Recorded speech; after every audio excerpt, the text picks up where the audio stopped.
Check कर, आवाज के साथ। Thank you Jesus, thank you Jesus, स्तुति हो पिता, स्तुति हो पिता, thank you Jesus, thank you Jesus, thank you Jesus, धन्यवाद यीशु, धन्यवाद यीशु, मैं स्तुति हो पिता, स्तुति हो पिता, स्तुति। Thank you Lord, thank you Lord, thank you Lord, thank you Lord, thank you Lord. Perfect.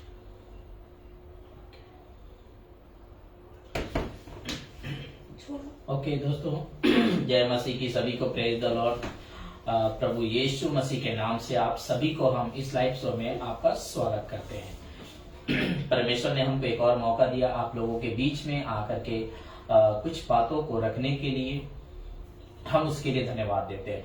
परमेश्वर ने चुना ही हम लोगों को इसलिए है ताकि हम लोग कुछ न कुछ बातें करते रहे परमेश्वर के बारे में, क्योंकि पवित्र आत्मा भी हमें दिया ही गया इसीलिए ताकि हम बातें करने वाले बने, चुप रहने वाले ना बने, क्योंकि परमेश्वर पिता को भी चुप रहना बिल्कुल भी पसंद नहीं है। यूहन्ना अगर आप पढ़ेंगे यूहन्ना गीता 5:17 में, तो यीशु कहते हैं पिता काम करते हैं मैं भी काम करता हूँ। इसका मतलब यह है कि हमें भी काम करना चाहिए। आप सभी लोगों को हम स्वागत करते हैं एक बार और फिर से यीशु मसीह के नाम से, और हम आप लोगों को कहते हैं कि इस वीडियो को दूसरे तक जरूर पहुंचाएं, शेयर करें, और हमारा फेसबुक जो है जोएल शर्मा करके, उसको भी आप फॉलो कर सकते हैं। हमारा यूट्यूब चैनल है जोएल शर्मा करके, उसको भी आप सब्सक्राइब कर सकते हैं, आइकन बेल को प्रेस कर सकते हैं, ताकि जो भी हम वीडियो को अपलोड करते हैं या फेसबुक पे लाइव आते हैं आपके पास इसका नोटिफिकेशन पहुंच जाए। और इसके पीछे मकसद एक ही है कि हमें परमेश्वर के राज्य के लिए हमें काम करना है। हम सब सर्वव्यापी परमेश्वर के एक ही कलीसिया है, और हम सब का एक ही परमेश्वर है, एक ही प्रभु है, एक ही पवित्र आत्मा है। तो हम सबको मिल करके परमेश्वर का काम करना है, सुसमाचार फैलाना है, दूसरों तक लोगों को खरी शिक्षा के बारे में हमें बताना है, क्योंकि आज बहुत सारे जो लोग हैं वह जो है झूठी शिक्षा में फंसे हुए हैं।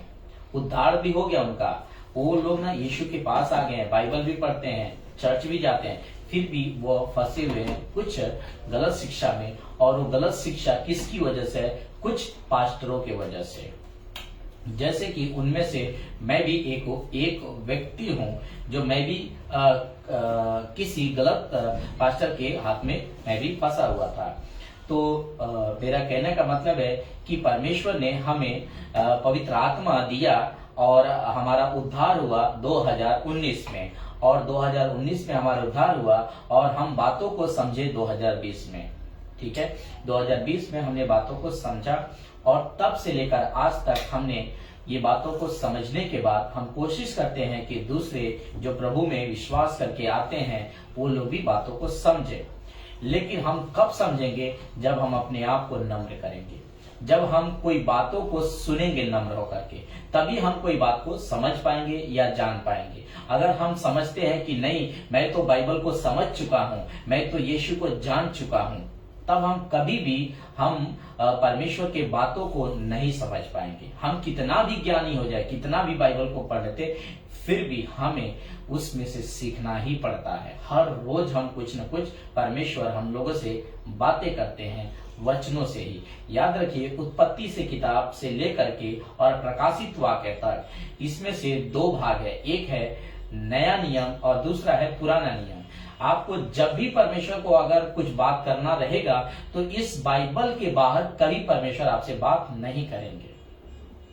मैं आप लोगों को एक रेफरेंस बताता हूं, प्रकाशित वाक्य उसका 22वां अध्याय और वचन 18 में लिखा है कि इस भविष्यवाणी की पुस्तक में से जो सुनता है और वैसे ही सिखाता है। तो जितना गुनाह सुनने वाले का है और उतना ही गुनाह सिखाने वाले का भी है। अगर हम खाली हम सुनते हैं, गलत शिक्षा भी हमें सुनाई जाती है और हम सुनते रहते हैं, हम कुछ उसके ऊपर अगर आवाज हम नहीं उठाते हैं, तो भी परमेश्वर हमें दोषी बना देंगे, क्योंकि आपको बाइबल दिया गया है पढ़ने के लिए और समझने के लिए।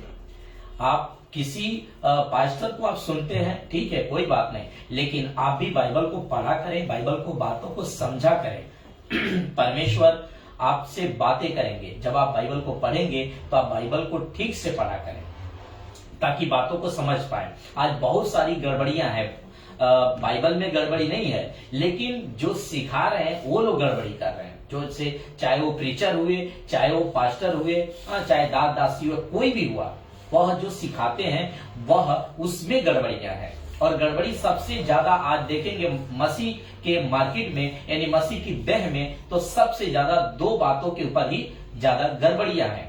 वो पहला है कि अन्य भाषा, जिसको कहते हैं लोग कि पवित्र आत्मा का दान है। देखिए बाइबल की जो भाषा है, बाइबल का जो अगर दान बोलेंगे, पवित्र आत्मा का दान, हम उसके ऊपर विश्वास करते हैं कि वो परमेश्वर का पवित्र आत्मा का दान है। और वो दान दिया ही इसलिए गया है ताकि हम बातें करें, ताकि हम दूसरों तक सुसमाचार को प्रचार करें। हमें दिया ही इसलिए गया है, हमें बातें करने के लिए, हमें पर्सनल उन्नति के लिए नहीं दिया गया है, हमें दूसरों की उन्नति कराने के लिए हमको पवित्र आत्मा का दान दिया गया है। अगर आप पढ़ेंगे पहला कुरिन्थियों 12वां अध्याय और वचन 8 से लेकर के आप 10 तक पढ़ेंगे तो आपको ये सारे 9 जो दान है, पवित्र आत्मा का 9 दान है, ये आपको मिल जाएगा। और ये खास करके कुरिन्थियों की ही कलीसिया को 9 दान दिया गया था, क्योंकि कुरिन्थियों में बहुत जगह के लोग इकट्ठे होते थे और अन्य जाति की कलीसिया मानी जाती थी बातों को।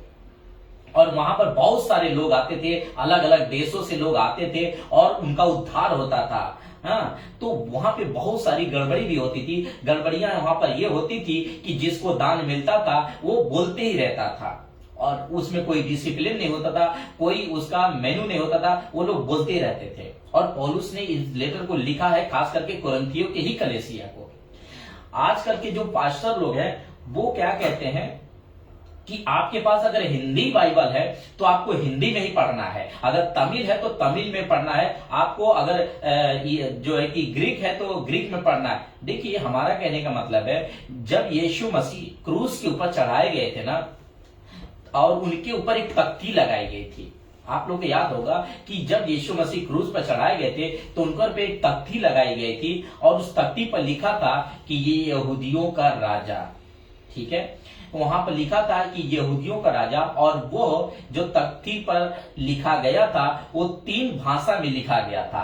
पहला था इब्रानियों, और दूसरा था लतीन, और तीसरा था ग्रीक, जिसको यूनानी में भी कहते हैं। हाँ, तो वहां पे 3 भाषा में लिखा गया था। और देखिए अब ये पास्टर लोग क्या बोलते हैं कि आपको हिंदी में मिला है तो हिंदी में ही बढ़ करके आपको चलना है। लेकिन जब हम आगे बढ़ते हैं, हमें बात सेवा करने की आती है, बात प्रचार करने की आती है, तो हमें कुछ चीजों को ओरिजिनल में चेक करना पड़ता है, क्योंकि हिंदी में वहां पर नहीं लिखा गया था बाइबल, इंग्लिश में वहां पर नहीं लिखा गया था, मराठी में नहीं लिखा गया था, गुजराती में नहीं लिखा गया था, वहां पर 3 भाषा है।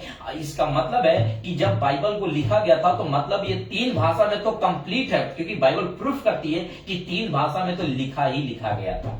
क्योंकि आपको याद होगा कि जब यीशु मसीह ने पौलुस से बातें किया, ठीक है, तो कौन सी भाषा में बातें किया? इब्रानियों में ही बातें किया परमेश्वर ने, यीशु मसीह ने, कि हे साउल तू मुझे क्यों सताता है। तो प्रभु यीशु मसीह ने इब्रानी भाषा में पौलुस से बातें किया। और जब यीशु मसीह मर के जिंदा हुए, कब्र में से जिंदा हुए, तो मरियम मगदलिनी को यीशु ने कहा, हे मरियम। तो मरियम जो मगदलिनी थी वो पलट करके यीशु को क्या बोली? कौन सी भाषा में? इब्रानी भाषा में ही बोली। अगर आपको रेफरेंस चाहिए रहेगा तो आप ले लीजिएगा, मैं आपको बताता हूं।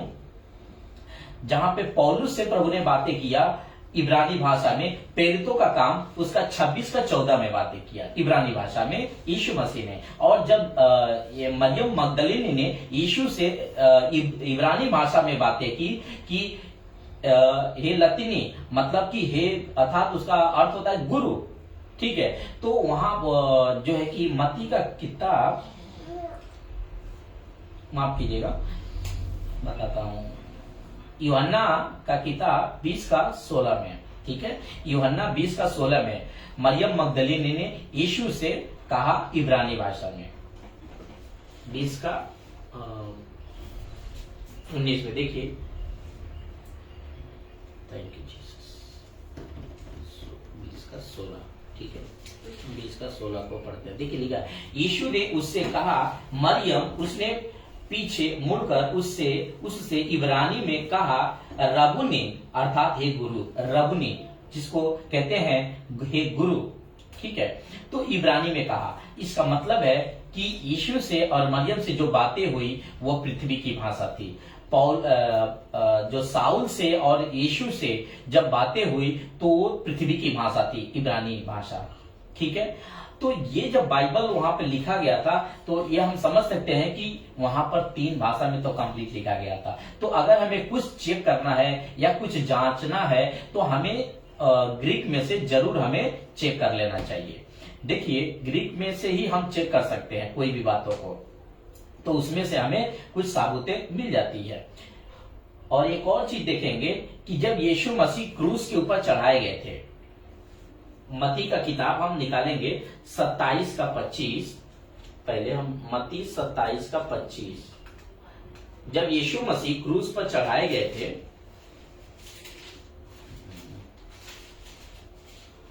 मत्ती का किताब और उसका 27 का हम 46 पढ़ेंगे। 46, ठीक है। जब यीशु मसीह क्रूस के ऊपर चढ़ाए गए थे तो लिखा है 45 में, दोपहर से लेकर तीसरे पहर तक उस सारे देश में अंधियारा छाया रहा। और 46 में, तीसरे पहर के निकट यीशु ने बड़े शब्द से पुकार कर कहा, एली एली लामा सबक्तानी, अर्थात हे मेरे परमेश्वर तूने मुझे क्यों छोड़ दिया। तो इसका भी अर्थ यहाँ पर बताया गया है कि जब उन्होंने कहा कि एली एली लामा सबक्तानी, तो उसका मतलब है कि लिखा गया है कि हे परमेश्वर तूने मुझे क्यों छोड़ दिया। आज जब भी पास्टर लोग अन्य भाषा में जो बातें करते हैं, जिसको कहते हैं कि पवित्र आत्मा हमें गिफ्ट दिया अन्य भाषा का बात करने के लिए और हमें डायरेक्टली परमेश्वर से बातें होता है, तो मेरा सवाल यह है कि यहाँ पर हर चीजों का एक अर्थ है। और पौलुस भी अपने लेटर में, यानी पहला कुरिन्थियों 14 अध्याय को और 10 वचन में कहते हैं हर भाषा का एक अर्थ होता है। अगर उसका अर्थ नहीं है तो फिर वो भाषा यहाँ का नहीं है। लेकिन यहाँ सभी चीजों का जो है कि जितना लोगों ने बातें किया, यीशु ने बातें किया वो भी पृथ्वी की भाषा, स्वर्गदूत ने मरियम से बातें किया वो भी पृथ्वी की भाषा, स्वर्गदूत ने जकरिया से बातें किया वो भी पृथ्वी की भाषा, स्वर्गदूत ने शिमशोन की मम्मी से बातें किया, मनोहर से बातें किया, वो भी जो है कि पृथ्वी की भाषा। सभी लोगों ने बातें किया वो पृथ्वी की भाषा है। देखिए हमारा मतलब यह है कि हम जब बाइबल को पढ़ेंगे ना तब हम बातों को समझेंगे। अगर हम खाली पास्टर को सुनते रहेंगे तो हम बाइबल को कभी समझ नहीं पाएंगे। हमारा 2019 में उद्धार हुआ था तो हम भी सुनते थे, लेकिन 2020 में जब बातों को हमने समझ लिया तब हमने पास्टर से सवाल किया तो उन्होंने कहा तुमने हिंदी बाइबल पढ़ता हो तो हिंदी में ही तुमको सुनना पड़ेगा, हिंदी में ही तुमको पढ़ना पड़ेगा, कोई जरूरत नहीं है तुमको और दूसरे भाषा में जानने की और पढ़ने लिखने की कोई जरूरत नहीं है। और दूसरा एक और वो लोग सवाल उठाते हैं, आपको मैं बताना चाहूंगा दानियल के किताब से वो लोग उठाते हैं सवाल को कि कहते हैं कि दानियल के किताब से उसका 5वां अध्याय हम पढ़ेंगे। दानियल की किताब 5वां अध्याय। जैसे कुछ लोग कहते हैं दानियल की किताब में कि दानियल जब भी उस दीवार के ऊपर कुछ लिखा गया था उसके ऊपर, तो जो वहां के लोग ना कुछ भाभी कहलाने वाले लोग थे, कुछ पंडित लोग थे, कुछ तांत्रिक लोग थे, वो लोगों ने पढ़ नहीं पाया। क्यों नहीं पढ़ पाए? क्योंकि उनके अंदर परमेश्वर का आत्मा नहीं था। और दानियल इसलिए पढ़ पाया क्योंकि दानियल के अंदर परमेश्वर का आत्मा था। तो मैं आप लोगों के लिए मैं कुछ बातों को पढ़ना चाहता हूं आप लोगों के बीच में, फिर मैं आता हूं पहला कुरिन्थियों 14 का 14 अध्याय पे, ठीक है। देखिए लिखा है 5 में हम 1 से पढ़ते हैं।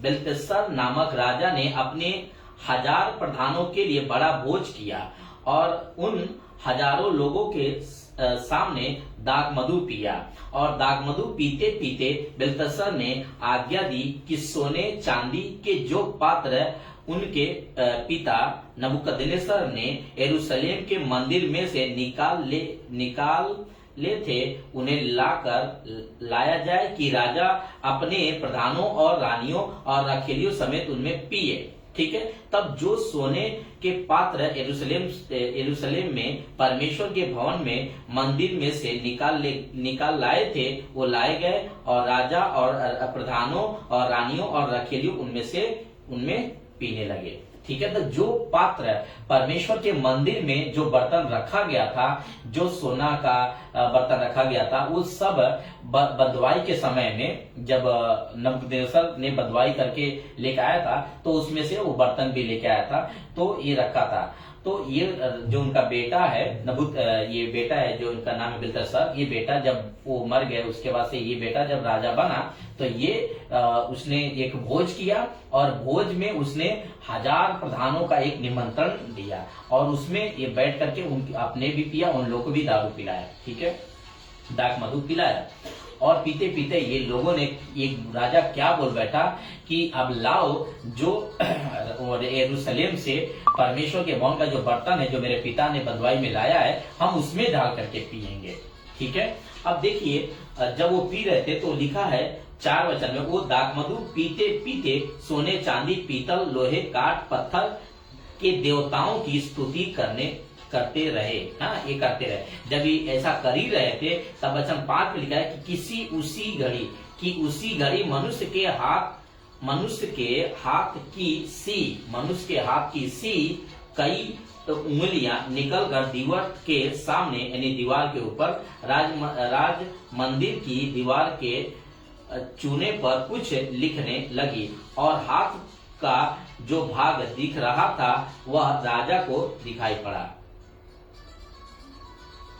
कैसा आवाज आ रहा है? बंद कर दो, मोबाइल बंद कर बेटा। हाँ, आवाज आ रहा है ना, बंद कर दो। हमारे में आवाज आ रहा है।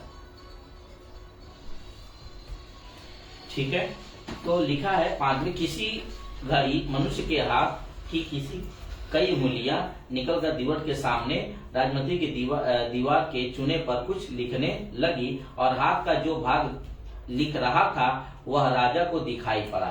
जब ऐसा राजा देख पड़ा था, तो वचन 6 लिखा है, उसे देखकर राजा भयभीत हो गया, और वह मन ही मन घबरा गया, और उसकी कमर के जोड़ ढीले पड़ गए, और कांपते कांपते उसके घुटने एक दूसरे से टकटकाने लगे। मतलब राजा एकदम डर गया। जब ये चीजें हुई तो राजा एकदम डर गया, और उसने तुरंत आज्ञा दी कि मंत्रियों को कि जो कोई इसको बताएगा उसको जो है कि इनाम दिया जाएगा। ठीक है, लेकिन किसी ने बता नहीं पाया। तब रानी आकर के उन्होंने बताया कि जो बंधुआई में आए हैं, दानियल तुम्हारे पिता के सपने देखे थे उसके बारे में बताए, और दर्शन की बातें बताएं, उनके अंदर परमेश्वर की आत्मा रहती है।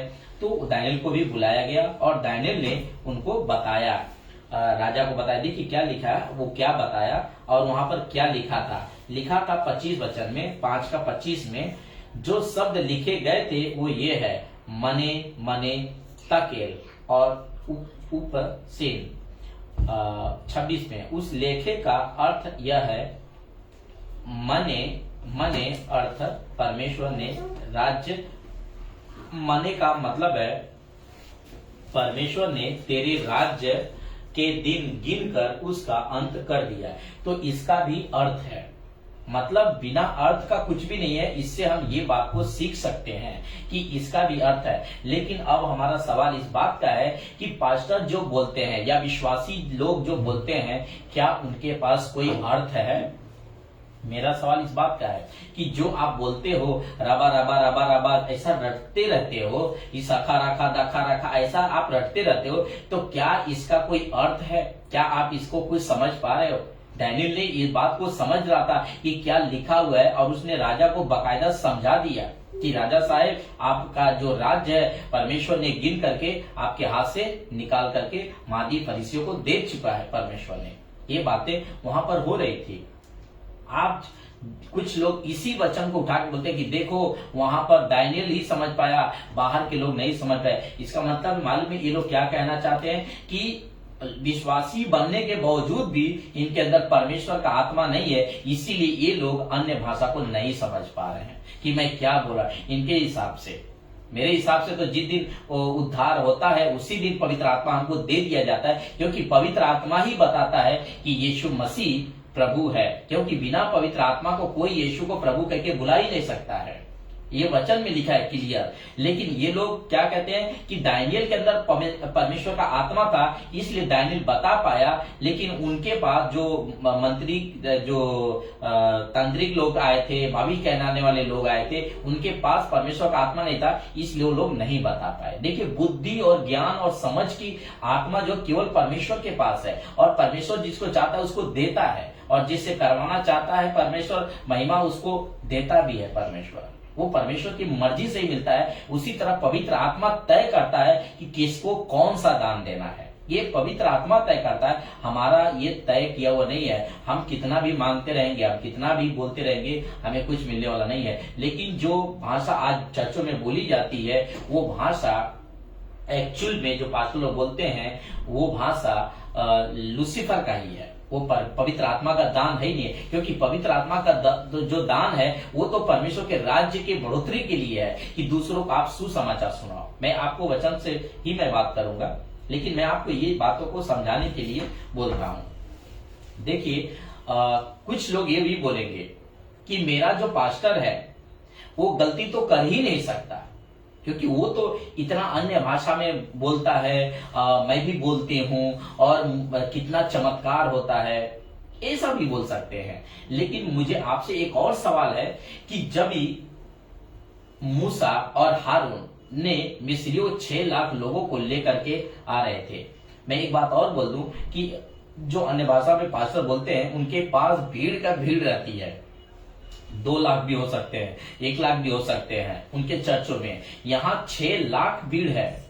सोचिए, जब परमेश्वर वो लोग निकालते हैं तो 6 लाख के भीड़ को ये लोग लेकर के चलते हैं। और जब मूसा सीनै पर्वत पर चले जाते हैं परमेश्वर का 10 आज्ञा लेने के लिए, तब ये जो हारून है इजराइलियों के हाथ से लेते हैं मूर्ति, जो सोना बिको होता है। जब वो कहते हैं कि हमारे लिए मूर्ति बनाओ, क्योंकि मूसा चले गए और 40 दिन बीत चुका है, हमें नहीं पता कि उनके साथ क्या हुआ है, हमारे लिए भी कोई मूर्ति बनाओ, जैसे दूसरे के पास मूर्तियां हैं वैसे हमारे पास भी रहे।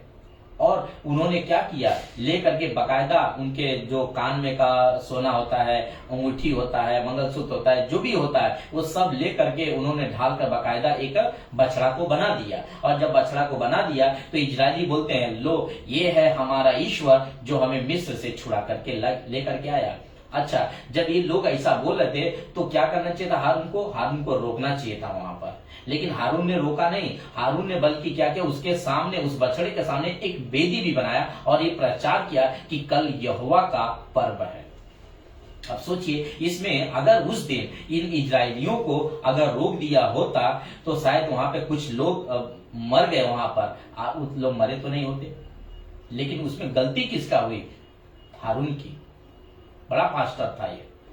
तो आप ये मत कहिए कि हमारा जो चर्च में बहुत सारे लोग हैं, वो बहुत सारे हमारे चर्चों में बहुत सारे भीड़ है, इसलिए हमारा पास्टर गलत नहीं हो सकता। आप भीड़ को देख करके आप अपने पास्टर को आप सही मत मान के चलिए।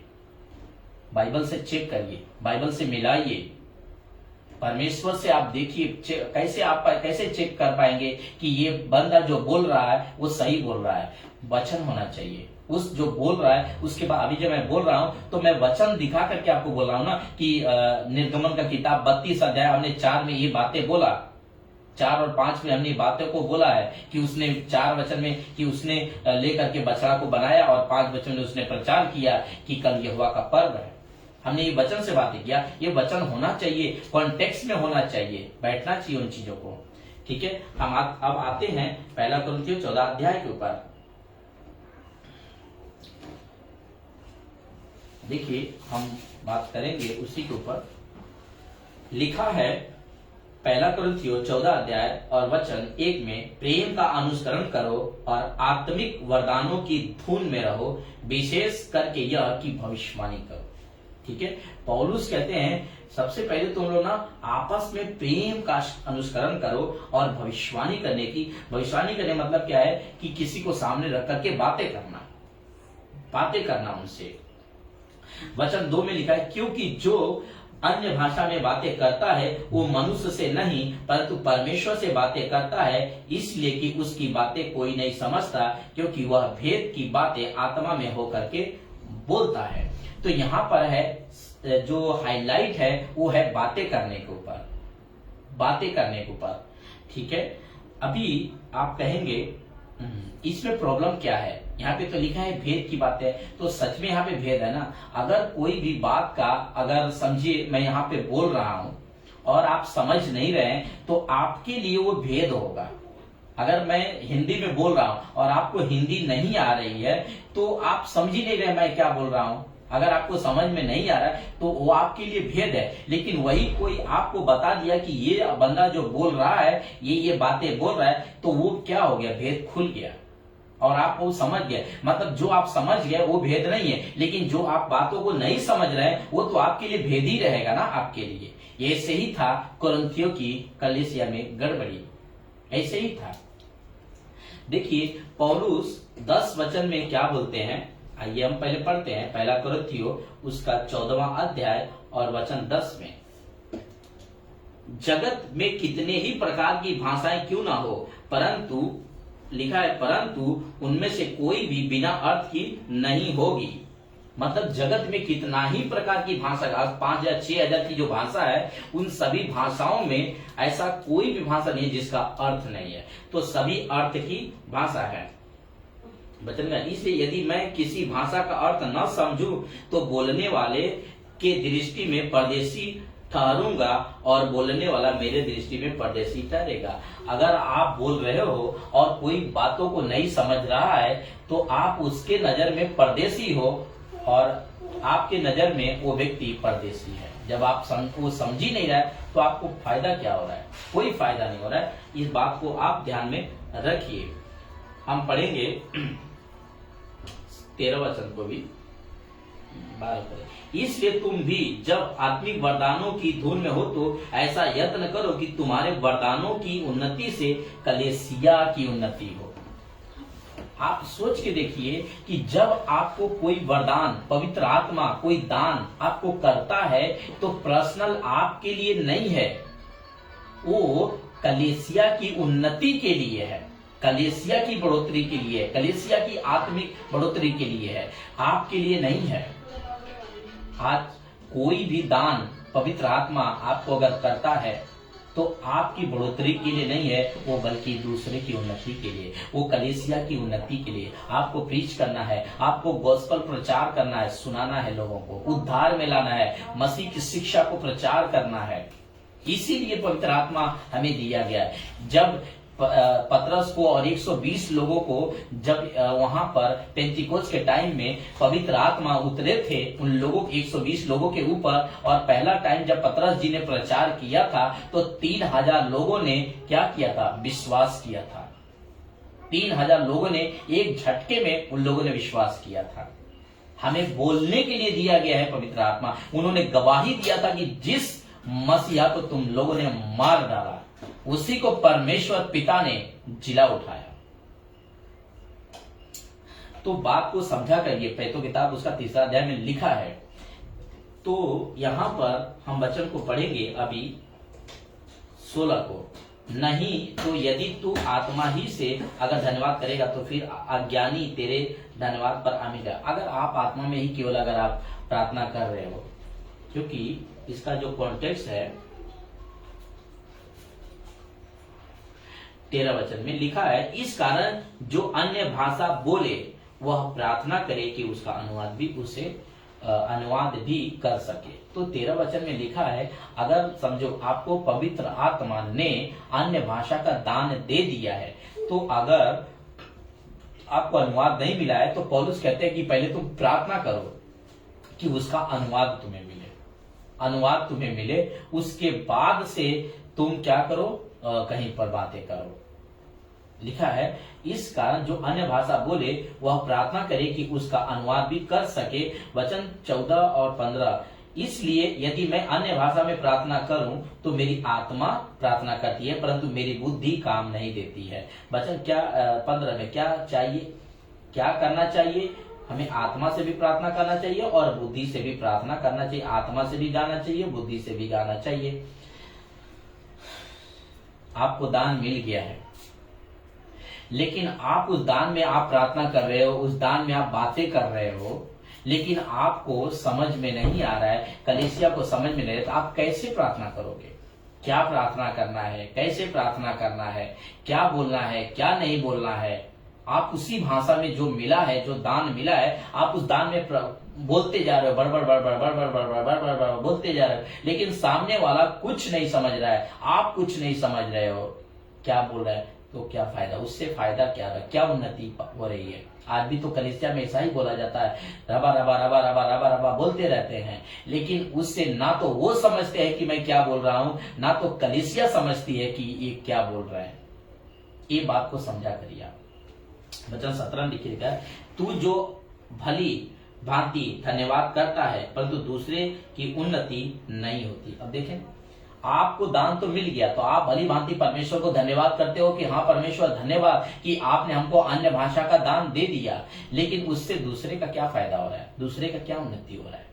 आप जब उनको प्रचार करोगे, आप जब उनको सुनाओगे जो दान मिला है, आप गॉस्पेल उनको प्रीच करोगे, वो भी जब यीशु का विश्वास करेंगे, उनका भी उद्धार होगा, उनको भी पवित्र आत्मा जब मिलेगा, तो वह भी परमेश्वर से मांगेंगे दान और दान को मांग कर सेवा करेंगे। आज भी तो यही है, यही तो कॉन्सेप्ट आज भी है कि हमें उद्धार हो गया, हमारे काम है दूसरों को उद्धार कराना, हमें काम है मसीह के जी उठने के बारे में गवाहियां देना, हमारे पास भी यही काम है, हमें भी इसीलिए दिया गया है। ये बात को समझा करिए।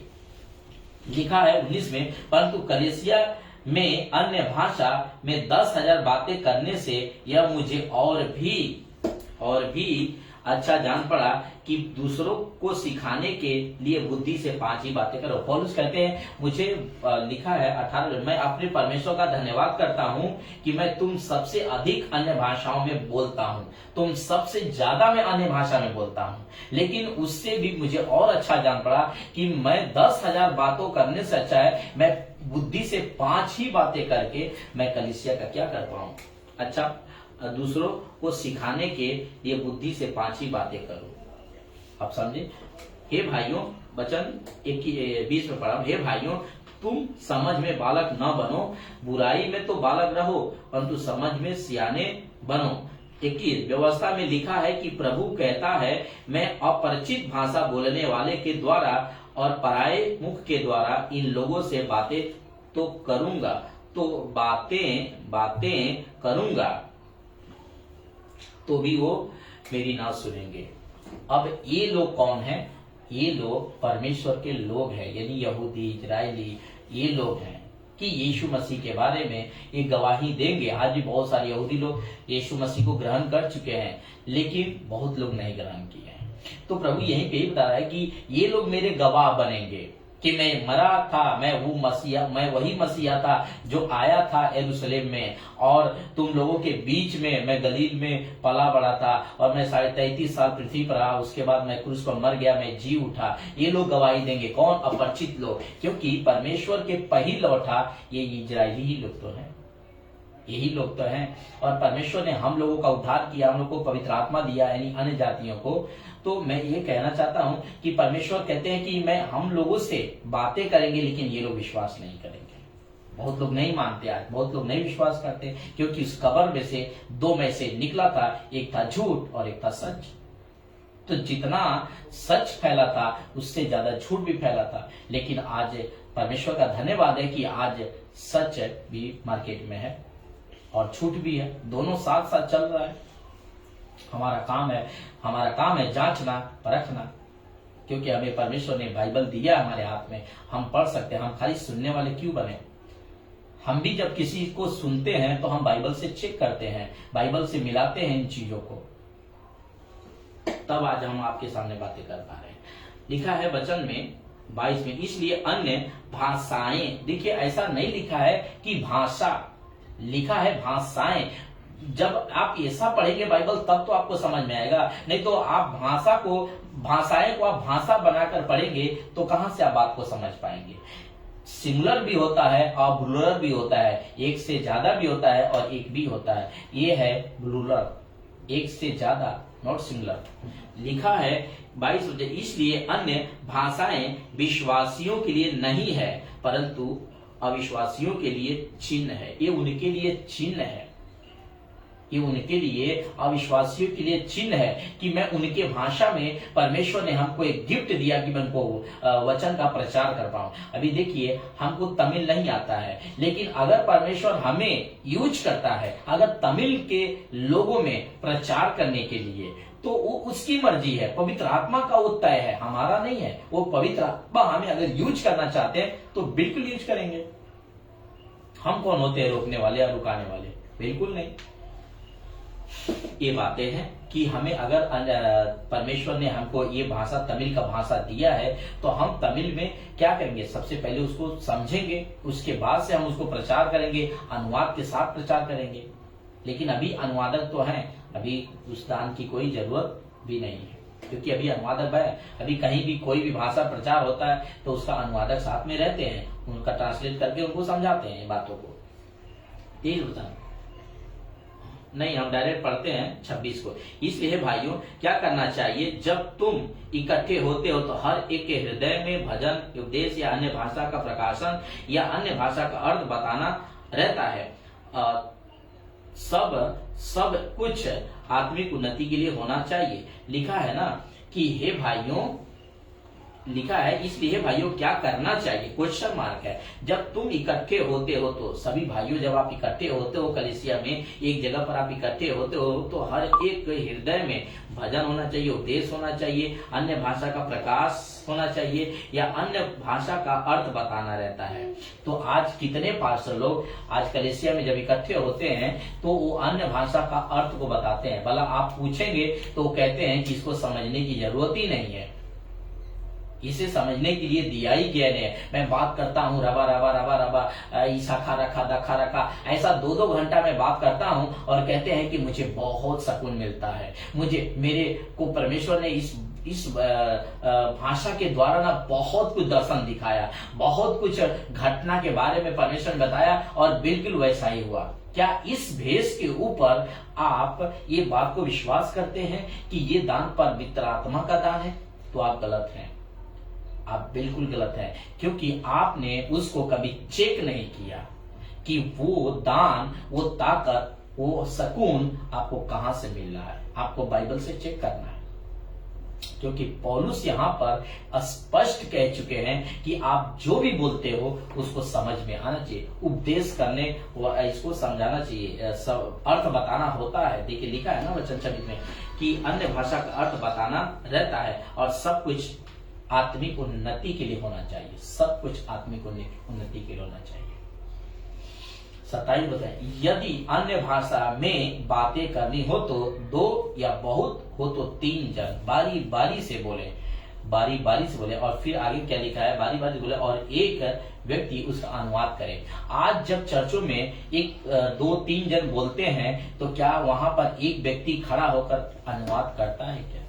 आप सोच के देखिए, क्या आज अनुवादक है? अगर अनुवादक नहीं है तो वचन 28 में कहता है यदि अनुवादक नहीं है तो अन्य भाषा बोलने वाला कलीसिया में शांत रहे। आप पढ़वाते उसके बाद देखिए, परंतु यदि अनुवाद करने वाला न हो तो अन्य भाषा बोलने वाला कलीसिया में शांत रहे और अपने मन और अपने परमेश्वर से बातें करे। मेरा कहना मतलब ये है कि क्या पौलुस के पास इतनी हिम्मत या इतनी ताकत है कि पवित्र आत्मा का दिया हुआ दान को ये रुका सकता है?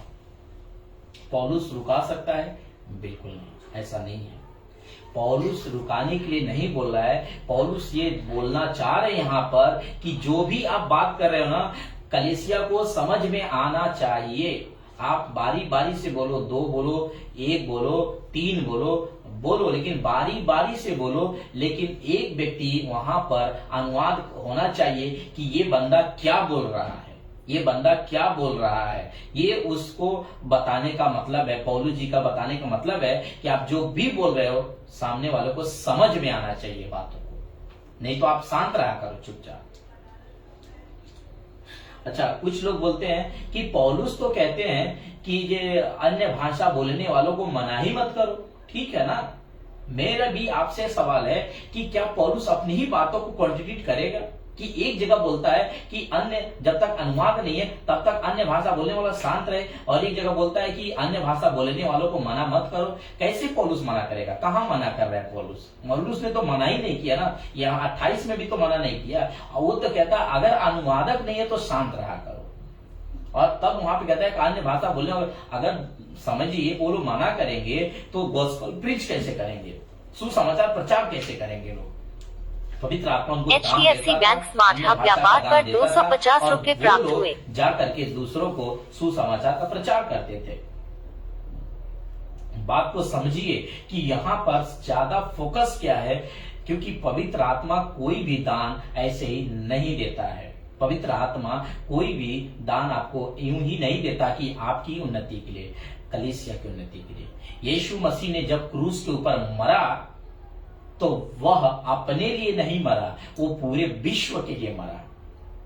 और वो जब जी उठा तो वह एक दो व्यक्ति के लिए केवल नहीं, वो जो कोई भी व्यक्ति हो उसके नाम के ऊपर अगर विश्वास करेगा तो मरेगा तो शरीर में, लेकिन आत्मा में जी उठेगा। ये बातें हैं, ये कॉन्सेप्ट है इसका, समझे ना? ये बात को समझा करिए आप। अन्य भाषा जो है, बाइबल की जो अन्य भाषा है वो है पृथ्वी की भाषा। आप 1 कुरिन्थियों 14 अध्याय को बड़े बारीकी से पढ़ो, आप पौलुस की लिखाई के हिसाब से पढ़ो। आप अपने तरीके से, अपने पढ़ाई लिखाई हिसाब से पढ़ोगे, धड़ धड़ पढ़ोगे, आपको चीजें नहीं समझ में आएगी। आप जब पवित्र आत्मा से पूछकर आराम से पढ़ोगे, आपको परमेश्वर का वचन आपसे बातें करेगा। और आपको अगर इसको चेक करना है ग्रीक में, तो आप जरूर चेक करें, गूगल पे जाएं और लिखें कि 1100 और ग्रीक ग्लोसा, आपको मिल जाएगा, उसमें चेक करने को मिल जाएगा। उसका स्टोन यही आएगा 110, जहां पे लिखा है क्लोसा। ये है क्लोसा, ये है क्लोसा, जिसका मतलब होता है पृथ्वी की भाषा। आपको ये बात को समझना पड़ेगा। आप जरूर से आप इस बात के ऊपर विश्वास करें, क्योंकि गड़बड़ियां बहुत है। इसीलिए तिमोती जो पौलुस है वो तिमोती को क्या कहते हैं, आइए हम देखते हैं। Thank you Jesus. देखिए 1 तिमोती उसका 1 अध्याय और वचन 3 में, जैसे मैंने, तिमोती कहते हैं पौलुस, जैसे मैंने मकिदुनिया को जाते समय तुझे समझाया था कि इफिसुस में रहकर कुछ लोगों को आज्ञा दे कि अनेक प्रकार की शिक्षा ना दे, मतलब गलत शिक्षा ना फैलाए, उनको आज्ञा दे। 4:1 में देखिए, 1 तिमोती 4:1 में, परंतु आत्मा स्पष्टता से कहता है कि आने वाले समय में कितने लोग भरमाने वाली आत्माओं और दुष्ट आत्माओं की शिक्षा पर मन लगाकर बहक जाएंगे। तो कौन सी आत्माएं हैं? दुष्ट आत्माओं की शिक्षा। तो आज तो मार्केट में दुष्ट आत्मा की शिक्षा काम तो कर ही रही है ना भाई। तभी तो पौलुस यहाँ पे कहते हैं ना, 1 तिमोती उसका 1 अध्याय 3 वचन में, जैसे मैंने तुझे मकदुनिया में जाते समय तुझे समझाया था कि इफिसुस में रहकर कुछ लोगों को आज्ञा दे कि अनेक प्रकार की शिक्षा ना दे, गलत शिक्षा ना फैलाए। आज मार्केट में, मसीह मार्केट में कितना गलत शिक्षा फैल चुका है। आप जागरूक हो जाएं। अगर कोई नया विश्वासी है और आपको ऐसा लग रहा है कि पास्टर आपको दबाव दे रहा है, आपको इन सब दशवांश के नाम पे आपको दबाव डाला जा रहा है कि आप दशवांश नहीं देंगे तो आपके ऊपर श्राप आ जाएगा, ऐसा डरने की जरूरत नहीं। आपको ऐसा कुछ नहीं होगा आपके साथ में। ऐसा पास्टर अगर आपको कहते हैं, मेरा एक ही आपसे गुजारिश है, आप उस चर्च को छोड़ दीजिए, सीधा रहें, उस चर्च को छोड़ दीजिए। अगर अन्य भाषा में वो बातें करते हैं, जैसा शाखा रखा दखा रखा राबा राबा राबा राबा ऐसा करके बोलते हैं और वो चीजें आपको समझ में नहीं आती, आप पास्टर से जरूर पूछें कि पास्टर जी ये जो आप बोल रहे हैं क्या आपको समझ में आ रहा है। अगर वो कहते हैं कि नहीं इसको समझने की जरूरत नहीं है, तो आप समझ जाओ कि ये गड़बड़ी वाले पास्टर है। क्योंकि बाइबल में ऐसा कोई भी रेफरेंस नहीं है जिसको समझने की जरूरत नहीं है। अगर पहला कुरिन्थियों 14 अध्याय और वचन अगर आप 33 को पढ़ोगे तो वहां पे लिखा है कि हमारा जो परमेश्वर है वो गड़बड़ी का परमेश्वर नहीं है, बल्कि वो शांति का परमेश्वर है। वो गड़बड़ी किसी प्रकार का इस बाइबल में नहीं है। वो सिखाने वाले में गड़बड़ी है, बोलने वाले में गड़बड़ी है। तो आप समझ जाएं कि ये पास्टर गड़बड़ी का पास्टर है और आप जल्द से जल्द उस चर्च को छोड़ें और खरी शिक्षा को जोड़ें। खरी शिक्षा मतलब है जैसा बाइबल में लिखा है वैसा सिखाने वाला पास्टर, वैसा सिखाने वाले पास्टर के साथ में जुड़े। मेरा यही आपसे विनती है कि परमेश्वर आपको बुद्धि और ज्ञान दे ताकि आपको वचन, क्योंकि मैं ऐसी शिक्षा में पढ़ा था लेकिन परमेश्वर ने मुझे ऐसी शिक्षा से बाहर निकाला। आपको मैं इसीलिए जागरूक करता हूं कि आप नशा छोड़ करके आप प्रभु में आए, आप गलत गलत काम छोड़ के प्रभु में आए, लेकिन ये शिक्षा आपको फंसा कर नरक में लेके चली जाएगी। इसीलिए हम आपको एक वचन पढ़वाना चाहते हैं, प्रकाशित वाक्य और उसका 22वां अध्याय और 18 वचन में देखिए।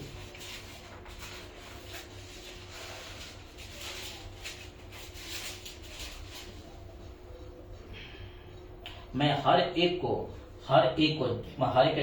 मतलब है जितने लोग चर्च जाते हैं, यीशु पर विश्वास करते हैं और उन्होंने यीशु को अपना प्रभु मान लिया है, उद्धारकर्ता मान लिया है, उनको हर एक को जो इस पुस्तक की भविष्यवाणी की भविष्यवाणी की बातें सुनता है। तो देखिए जो सुनता है, मैं कुछ सुनता है, गवाही देता हूं, यदि कोई मनुष्य इन बातों में से कुछ बढ़ाए तो परमेश्वर उन पर विपत्तियों को जो इस पुस्तक में लिखी है उस पर बढ़ाएगा, और यदि कोई इस भविष्यवाणी की पुस्तक की बातों में से कुछ निकाल डाले या परमेश्वर उसके जीवन के बीच में से उसको क्या करेगा, जिसका वर्णन पुस्तक में है उसको निकाल देगा। मतलब आपका जीवन के पुस्तक में से आपका नाम कट जाएगा। कब?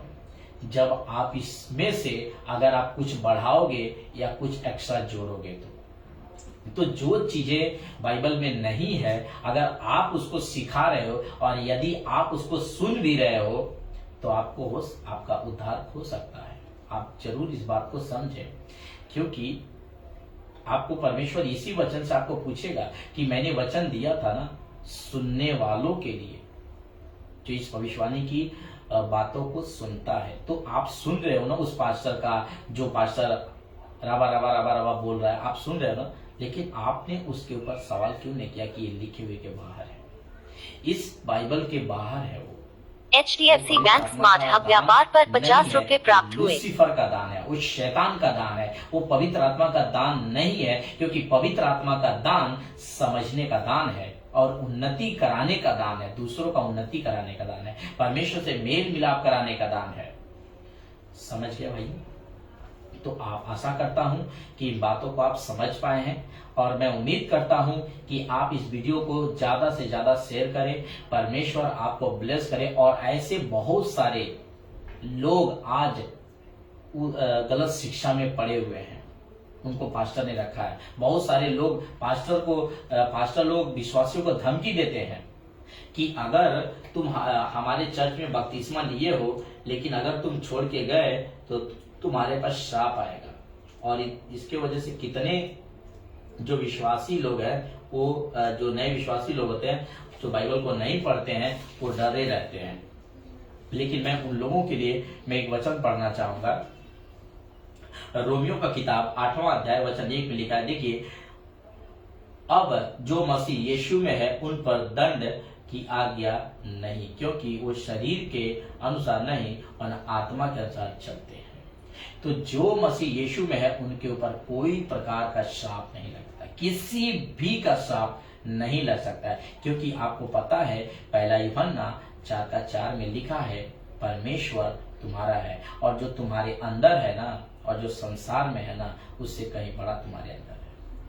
आपका देह पवित्र आत्मा का मंदिर है, परमेश्वर का आत्मा आपके अंदर रहता है। आपको इस बात को समझना होगा, आप इस बात को समझा करिए। तो इसीलिए कहते हैं कि आप बाइबल को पढ़ा करें, बाइबल को समझा करें, ताकि परमेश्वर आपको समझ दे, क्योंकि जब तक आप पढ़ेंगे नहीं, परमेश्वर को समय नहीं देंगे, आपको कुछ नहीं मिलेगा। आप खाली चर्च जाते रहेंगे, आते रहेंगे, कुछ चीजें आपको समझ में नहीं आएगी। आशा करता हूं कि आप सारी बातों को समझ चुके हैं और इस वीडियो को शेयर करें और परमेश्वर आपको आशीष दे। हाँ, तो अभी हम वीडियो खत्म करेंगे और फिर मिलते हैं। कोई परमेश्वर अगर वीडियो कोई वचन देंगे तो हम उसके ऊपर जरूर आपसे बातें करेंगे। Okay, bye, God bless you, परमेश्वर आपको आशीष दे।